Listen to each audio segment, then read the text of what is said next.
Every soldier dreams of coming home, but sometimes, home keeps secrets far deadlier than any enemy mine. When Corporal James Wilson finally made it back, the silence that greeted him was colder than a winter's night. He thought he knew his wife, his home, his life.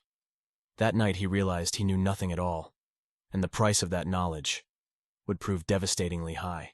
A taxi pulled up on a dark street in a Detroit suburb, its headlights briefly illuminating the cracked pavement before fading into the stillness of the early morning. Corporal James Wilson stepped out, his boots hitting the ground with a muffled thud. He carried a heavy backpack slung over one shoulder, its contents carefully packed: combat gear, a few personal items, and a small velvet box containing a sapphire-silver ring he had purchased for his wife, Alice, as a surprise. It was a warm June night, the air thick with humidity, the clock ticking past 1:30 a.m. The neighborhood was quiet, save for the distant hum of a passing car and the occasional chirp of crickets. The driver, an elderly man named Harry with weathered hands and a kind smile, stepped out to help with the bags. He lifted the larger duffel from the trunk, his movement slow but steady, and set it down beside James on the sidewalk. Harry shook James's hand firmly, his grip warm and reassuring, then climbed back into the taxi. He waved once before driving off, the red taillights disappearing around the corner, leaving James alone under the dim glow of a street lamp. James adjusted the strap of his backpack and turned to face his home, a two-story house with white shutters that had once seemed so inviting. Now, it stood in shadow, its facade bathed in the pale yellow light of a single street lamp. Only the living room light was on, a faint beacon in the otherwise dark structure, and something about that felt wrong. He narrowed his eyes, taking in the details. The front lawn, which Alice had always tended with meticulous care, was overgrown, the grass reaching up in unruly patches, the flower beds neglected and wilting. A strange blue sedan was parked curbside, its sleek lines and tinted windows unfamiliar, its presence jarring against the familiar rhythm of their quiet street. James frowned, a knot forming in his stomach. He had expected the house to be dark, perhaps with the porch light on as a welcoming gesture, but the porch itself was dark. The light bulb either burned out or deliberately switched off. Alice always left it on at night when he was away. It was their routine, a small signal of safety and love. He approached the house slowly, his military training making his steps deliberate and silent. The key slid into the lock with a soft click, turning silently as he pushed the door open. The familiar creak of the hinges was absent, as if the house itself held its breath. Inside, the air was different, warmer, heavier, carrying a scent that wasn't his own. The sharp tang of unfamiliar cologne mingled with the faint, acrid smell of cigarette smoke, cutting through the usual traces of lavender and lemon that Alice favored. James paused in the entryway, his eyes scanning the room. The living room was tidy, but something was off. A pair of men's shoes sat by the couch, scuffed and out of place, and a half-empty beer bottle rested on the coffee table, its label unfamiliar. Their wedding photo, which had always held a place of honor on the entry table, now lay face down, its glass surface scratched. He set his backpack down quietly, the weight of it grounding him, and took a deep breath. The house felt like a stranger's, and yet it was his, a place of memories now tainted by an unseen threat. He moved toward the stairs, each step measured, his senses heightened, as if he were back in the deserts of Iraq, scouting for danger in the shadows. The living room light flickered slightly, casting long, wavering shadows across the walls, and the silence pressed in, heavy and oppressive, as he prepared to face whatever awaited him upstairs. He moved toward the stairs, each step measured, his senses heightened, as if he were back in the deserts of Iraq, scouting for danger in the shadows. The living room light flickered slightly, casting long, wavering shadows across the walls, and the silence pressed in, heavy and oppressive. As he ascended, the muffled sounds from upstairs grew clearer. Laughter, soft footsteps, the rhythmic creaking of the bed. James's military training kicked in automatically, his body shifting into the cautious, deliberate mode of a soldier on patrol. His boots made no sound on the carpeted steps, each movement calculated to avoid detection. The air grew warmer, carrying a mix of perfume and sweat, and the knot in his stomach tightened. At the top of the stairs, he paused, listening. The sounds were coming from their bedroom, the door slightly ajar, a thin line of yellow light spilling onto the hardwood floor like a warning. He approached, his heart pounding but his face set in the calm mask he wore in combat. Peering through the crack, he saw it all in an instant. Alice, his wife, tangled in the sheets with a stranger, a man he didn't recognize, muscular and bare-chested, his skin gleaming with sweat. They were laughing, their bodies close, the bed creaking beneath them. The sight hit James like a mortar blast, shattering the image of home he had carried through months of war. His breath caught, but his training held him steady. The man, Marcus, noticed the movement first. His head snapped toward the door, eyes widening, and he leapt up, reaching for something on the nightstand. A knife, its blade glinting under the lamp's glow. Alice gasped, her hand flying to her mouth, her eyes locking with James's for a fraction of a second before she screamed. Time seemed to slow, the room narrowing to a tunnel of sound and motion. James reacted without thinking, his body moving on instinct honed by years of survival. He burst through the door, crossing the room in 2 swift strides, and grabbed Marcus's wrist before the knife could be raised. A sharp twist, and the weapon clattered to the floor, skidding across the hardwood. The fight was brief but fierce, a clash of adrenaline and rage. Marcus kicked out, his bare foot connecting with James's shin. But James was stronger, his combat experience giving him the upper hand. He drove his fist into Marcus's jaw, the crack of bone against bone echoing in the room. Blood sprayed, staining the cream carpet a dark red, and Marcus staggered back, dazed but still fighting. He lunged, fists swinging wildly, but James ducked, countering with a powerful uppercut. The force sent Marcus crashing to the floor, unconscious, his body sprawled across the blood-smeared carpet. Alice's scream pierced the silence, a high, keening sound that filled the room. She huddled in the corner, clutching the sheets to her chest, her eyes wide with shock and fear. James stood over Marcus, his chest heaving, the knife now useless on the floor. The bedroom, once a sanctuary, was now a battlefield. The air thick with the metallic scent of blood and the sharp tang of fear. For a moment, no one moved. The lamp cast long shadows across the walls, and the silence returned, heavy and final. Marcus lay still, his chest rising and falling shallowly, while Alice stared at James, her face a mask of horror and disbelief. James felt his world tilt, the weight of betrayal crashing down, but his training kept him anchored, his mind racing to process the chaos he had just unleashed. For a moment, no one moved. The lamp cast long shadows across the walls, and the silence returned, heavy and final. Marcus lay still, his chest rising and falling shallowly, while Alice stared at James, her face a mask of horror and disbelief.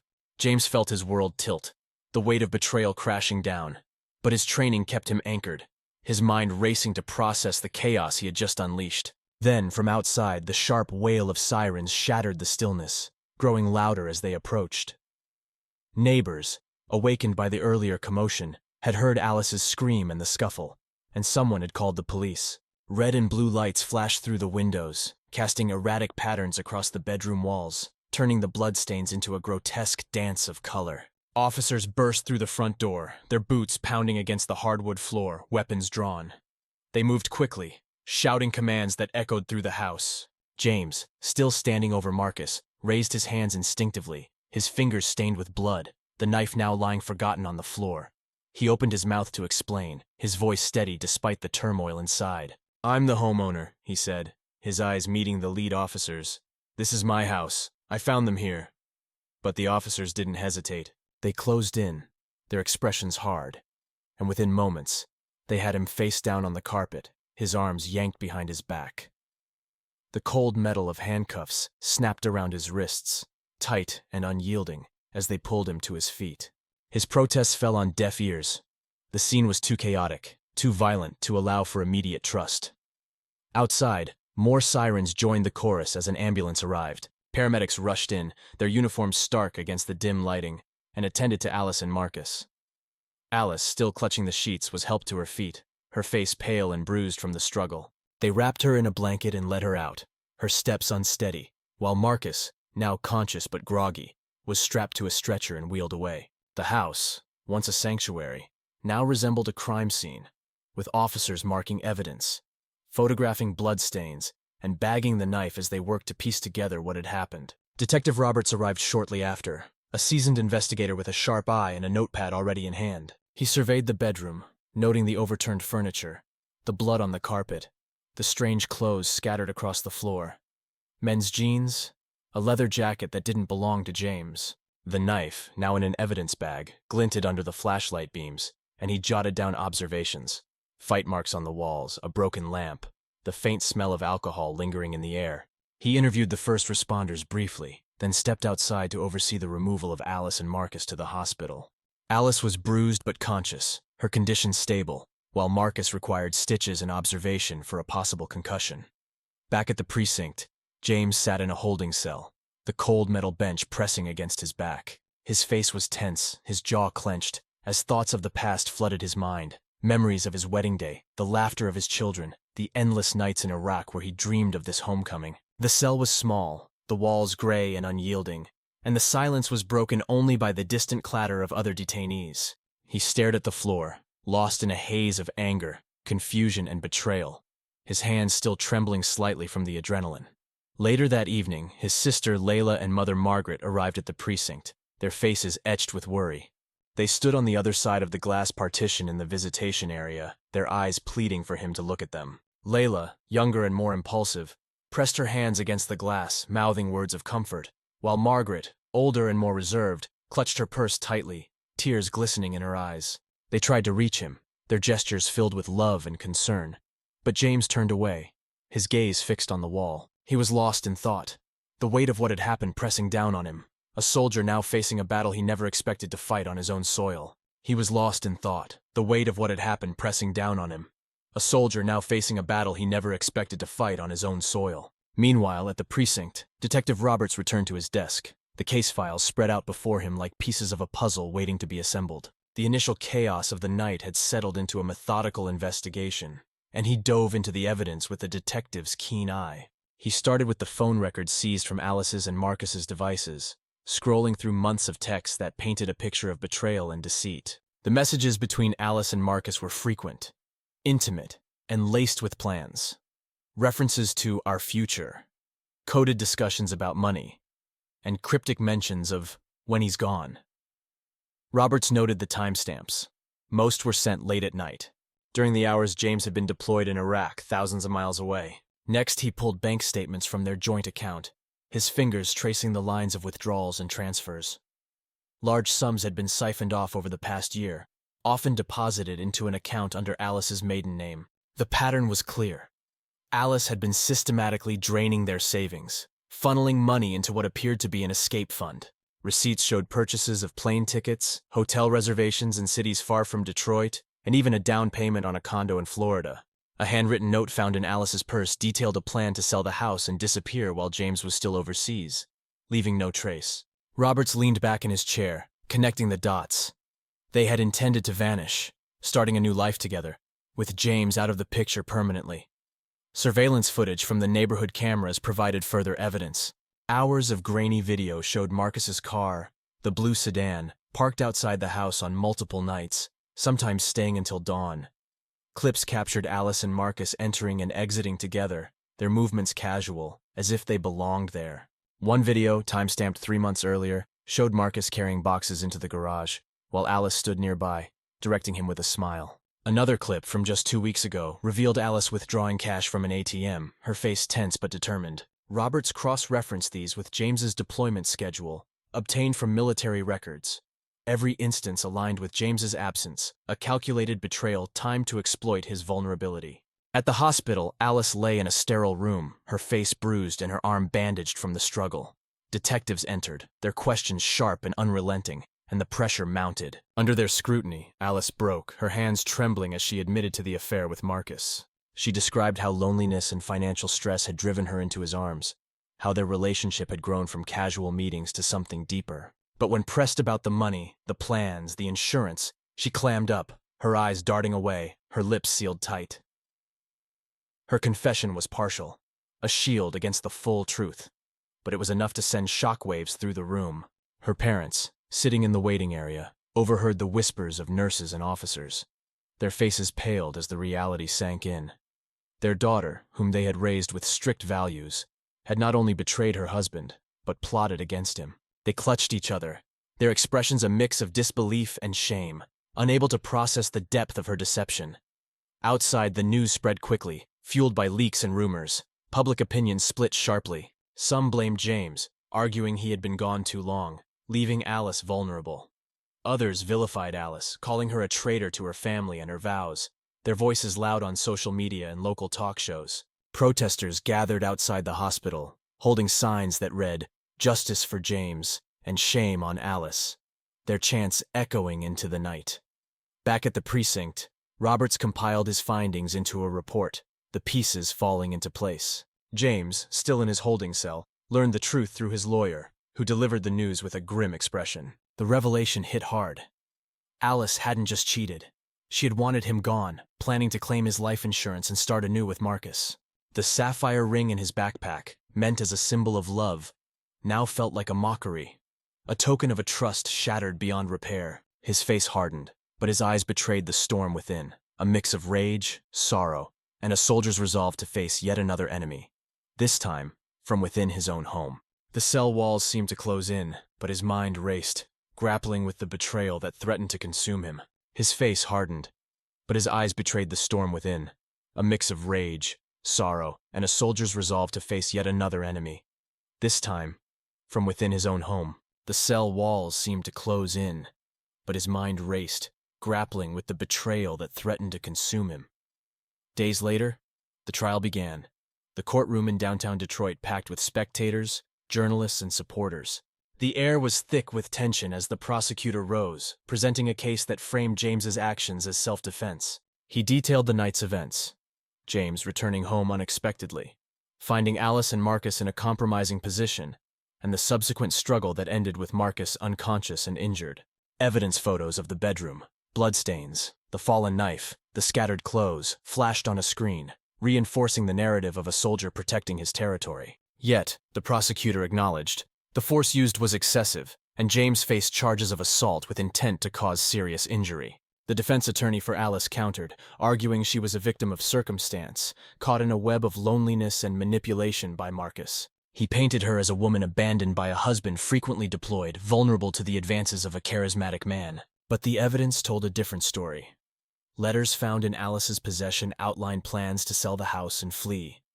Videos from surveillance cameras showed her and Marcus meeting in secret, and bank records revealed her withdrawals and transfers. The prosecutor introduced these, each piece a nail in the coffin of her defense, proving her complicity in a scheme that went beyond infidelity to outright conspiracy.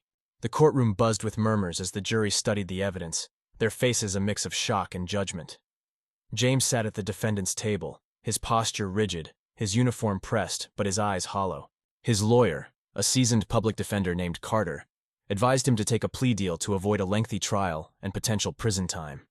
After hours of deliberation, James agreed, his signature on the document a heavy, reluctant scrawl. The deal was clear. Assault, 1 year of probation, and mandatory therapy sessions at the VA. The judge, an older woman with a stern demeanor, addressed him directly, her voice carrying the weight of authority.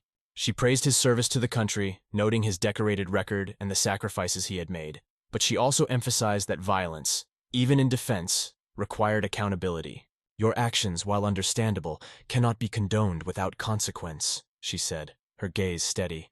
The gavel fell, sealing his fate with a sharp crack that echoed through the room. Alice's fate was sealed shortly after. Based on the evidence of fraud, conspiracy, and her role in the plot against James, she was arrested right there in the courtroom, her hands cuffed as officers led her away. Her parents, sitting in the gallery, buried their faces in their hands, their disappointment palpable. The public watched, some nodding in approval, others shaking their heads, as the weight of her betrayal became undeniable. Outside, protesters gathered, their signs reading "Justice Served" and "Traitor to her vows," their voices rising in a chorus of outrage and relief. James emerged from the courthouse hours later, his steps slow and deliberate, surrounded by family and friends. His sister Layla and mother Margaret flanked him, their arms linked with his, while other veterans from his unit stood nearby, offering silent support. The crowd parted as he walked, cameras flashing, reporters shouting questions he didn't answer. His face remained impassive, but his eyes burned with a deep, unspoken pain, the kind that comes from losing not just a battle, but a belief in the people closest to him. The city buzzed with debate. Talk shows dissected the case, social media erupted with opinions, and neighbors whispered over fences. Some saw James as a hero wronged, others as a man who had gone too far. The line between victim and villain blurred, but for James, the battle wasn't over. It had merely shifted to the quiet struggle within. He climbed into his mother's car, the door closing with a finality that echoed the gavel's strike, and they drove off, leaving the courthouse and its chaos behind, the weight of justice and betrayal hanging heavy in the air. He climbed into his mother's car, the door closing with a finality that echoed the gavel's strike, and they drove off, leaving the courthouse and its chaos behind, the weight of justice and betrayal hanging heavy in the air. 2 years later, James lived in a modest apartment on the outskirts of Chicago, the city's skyline visible through his living room window, a stark contrast to the quiet streets of Detroit he once called home. The apartment was sparsely furnished, its walls bare except for a single photograph of his children, now living with his sister Layla. On the coffee table lay divorce papers, their crisp edges untouched until now, a symbol of the life he had lost. He sat on the couch, the sapphire silver ring he had carried back from Iraq still in its velvet box, resting in his palm. He stared at it, the stone catching the light, and sighed, a deep, weary sound that carried the weight of memories he couldn't erase. The ring, meant as a gesture of love and reunion, now felt like a relic of a past he no longer recognized. His phone buzzed on the table, breaking the silence. He glanced at the screen. A message from his VA counselor, Dr. Ellis, reminding him of the weekly support group meeting at 7 p.m. The words were simple. "Hope to see you there." But they carried an invitation to something larger, a chance to reconnect with others who understood the scars of war and betrayal. James set the ring down carefully, as if it might shatter, and picked up a pen. His hand hesitated over the divorce papers, the signature line staring back at him like a final judgment. For a moment he saw Alice's face, the way she had looked that night, the fear and guilt in her eyes before the police took her away. He shook the image off, the pen trembling slightly as he signed his name, the ink bleeding into the paper with a permanence that felt both liberating and final.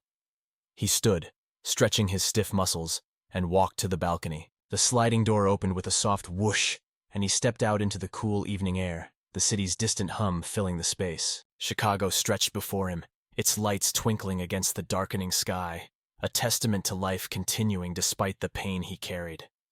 He leaned against the railing, gazing at the horizon, where the last traces of sunset faded into night. Detroit was behind him, a chapter closed. But the echo of that night, the screams, the blood, the betrayal, still lingered, a phantom pain that refused to fade. He closed his eyes, breathing deeply, the scent of the city mingling with his own resolve. Inside, he grabbed his backpack from the corner, the same one he had carried home from Iraq, now lighter but still heavy with purpose. He checked the contents, a notebook, a water bottle, the VA ID card that marked him as a veteran seeking help. The weight of it felt familiar, grounding, a reminder of who he had been and who he was becoming. He slung it over his shoulder and headed to the door, his steps steady but deliberate, as if each one carried him further from the past. The hallway was quiet, the elevator dinged softly, and he stepped out into the parking lot, the cool concrete under his feet a stark contrast to the warmth of his memories. His car, a weathered sedan he had bought secondhand, waited under a streetlight. He unlocked it, the door creaking slightly, and slid inside, the leather seat creaking under his weight. The engine roared to life, and he pulled out of the lot, navigating the familiar streets toward the VA center. His mind wasn't on the drive, but on the future, on the veterans he would meet, the stories he would share, the help he could offer. He was ready to build a new life, not just for himself but for others who carried the same scars. The city lights blurred past, a river of light and shadow, and as he turned onto the highway, he felt a flicker of hope, fragile but real, that healing was possible, even after the darkest nights.